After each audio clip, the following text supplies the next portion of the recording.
Reef 33, Arab ഒബായ, reef 19. ഈ ഒരു 3 പെർഫ്യൂമാണ് നമ്മൾ ഓഫറിൽ വാങ്ങിയത്. അപ്പോൾ ഇതിനെക്കുറിച്ച് ഇതിൻ്റെ ഒരു റാങ്കിങ് പറയാം.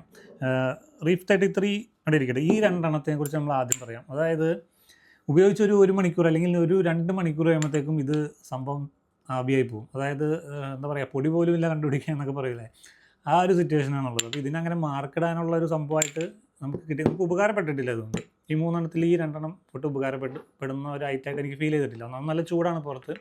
ഇപ്പോൾ വിൻ്ററൊക്കെ ആകുമ്പോൾ ചിലപ്പോൾ ഇത് കുറച്ചുകൂടി ബെറ്റർ ആവാൻ സാധ്യതയുണ്ട്, പറയില്ല. എന്നാലും ഇപ്പോൾ നിലവിൽ ഇത് നമുക്കങ്ങോട്ട് മാറ്റി വയ്ക്കാനേ പറ്റുള്ളൂ, വേറെ പ്രത്യേകിച്ചൊരു കാര്യമില്ല.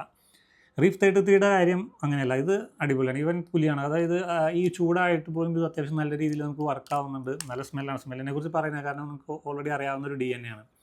അപ്പോൾ ഇത് മാത്രമായിട്ട് വാങ്ങുന്നതായിരിക്കും ബെറ്റർ. ഈ ഒരു 3 ഓഫർ കണ്ടിട്ട് വാങ്ങി വെച്ചാൽ ചിലപ്പോൾ വിൻ്ററിലൊക്കെ വർക്കാവുകയാണെങ്കിൽ ഓക്കെ, ഇല്ലെങ്കിൽ അതൊരു നഷ്ടമായിരിക്കും.